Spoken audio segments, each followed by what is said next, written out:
Are you feeling like you never have enough money? I'm going to go over the top 7 reasons why most people are broke and what you can do about it. I'm Shaheedah Hill, getting you over the hill to financial stability. Let's just get right into the top 7 reasons. Number 1 is staying at a job that is not paying you what you are worth. If your primary income source is your employer, your employment, then you need to make sure that they're paying you what you're worth. When you become more valuable to an employer, you should look to get compensated for your value. A lot of people are working at jobs and they've been working there for several years and getting paid very similar to the pay that they came in with. That means that you are not any more valuable to the company than when you first started that employment. So you have no additional knowledge, you have no additional skills. So if you're feeling like you're stagnant, like your salary hasn't increased significantly based on your knowledge or increased skills, you need to either talk to your employer about a raise, or you need to look to see where will I be valued somewhere else.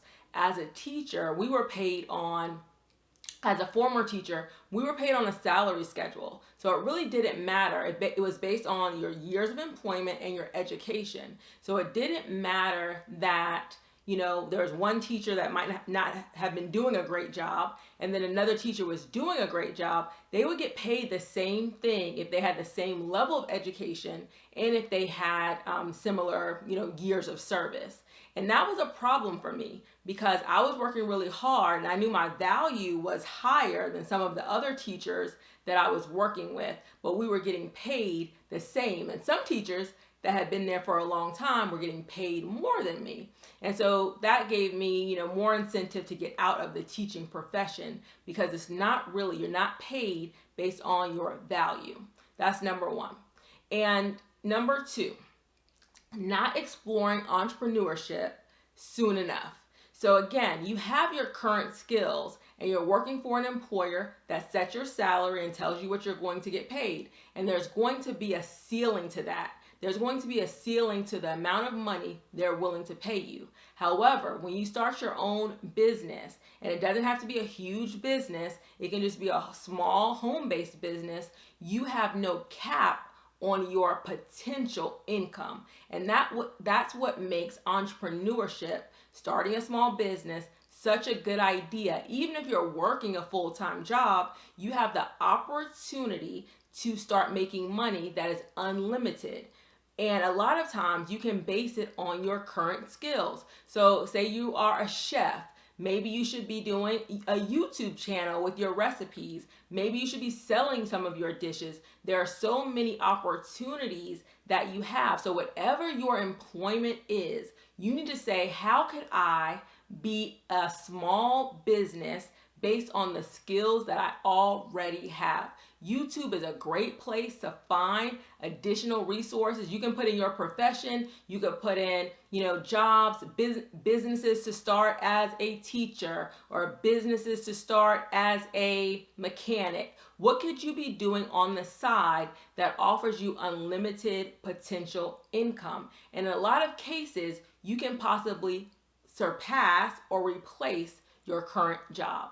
Number 3, keeping up with the Joneses. And this is a tale as old as time. When you see other people that have certain things, you want to mirror that. You feel that you're less than because they have more than. And this is really like a psychological thing that humans have, but you have to be strong enough in your needs and your wants to make sure that you are living on your budget, not the Joneses budget. So you want to make sure that you are not being influenced by what other people are doing, how they're living. And social media has, I think, turned up the heat in this area because now we know exactly what people are buying. We know what people are wearing. Like, we know more than we would normally know about people. And what you have to remember on social media or what you see from celebrities, that's their highlight reel. You don't really know their finances. You don't really know their, emotional state. They're showing you the highlights of their life.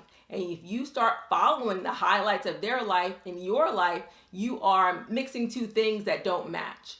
Okay, you have to do things based on your budget, your investments, your financial picture, not on others. Number 4, not having a budget. Everyone needs to be budgeting their money every single month. Having a budget helps you avoid emotional spending because you have no plan for that money. When you feel like getting something, you just buy it. When you feel like doing something, you just buy it or you just charge it because emotionally you say, I want to eat this. Emotional, I want to travel here. And if you have access to either your money or if you have access to credit, then you spend credit in those areas or you spend money in those areas that you hadn't planned on doing. But when you set a budget, it takes out the emotional part of it, and you're at a time when you're not hungry, you're not thinking about travel, you're not thinking of anything, you're being practical about the amount of money you have. If we've learned nothing else, during the pandemic, it allowed almost all Americans to figure out what are their basic needs. And then everything else was like discretionary. You didn't have to travel. You didn't have to go eat out. You were eating at home. Americans saved the most money during the pandemic because they cut out of a lot of that emotional spending that they would normally do. You should be budgeting your money every month. I did a video about how my husband and I budget our money, and in my can you afford a house video or how much should you save for your house, I go over our basic budget. Okay. Number 5, not saving money. So a lot of people are over savers and some people are under savers. So once you have enough money, enough savings for 3 to 6 months of expenses, if you are at a job that's not very stable, you may want to save a few more months of expenses. But once you have a set amount, 3 to 6 months of expenses saved, then you need to start investing, because that savings is not going to be getting a lot of interest. It's not going to be growing at a fast rate. Most savings accounts are bringing in less than 1%. So this is number 6. So not saving. Once you have that 3 to 6 months of expenses, then you move on to investing. You start investing that money for higher returns. And a lot of people don't know how to invest, and that's fine, but you need to start finding out. You need to say, okay, I have my savings. Now it's time for me to invest. You have access to, generally speaking, 4 types of investments: an IRA, which is an individual retirement account, a SEP, which is a simplified employee pension, and that's for people that are self-employed, a 401k, that's for people that are working for-profit corporations that offer them a 401k, or a 403b, which is typically for nonprofit businesses to offer their employees. One of these 4 options should be one of your first investments because they have special tax advantages. So it's better than going straight to the stock market and investing. If you go and invest through one of these IRAs, SEPs, 401ks, or 403bs, there are a lot of tax advantages to those. Number 7, and my last one, blaming others for your current financial position.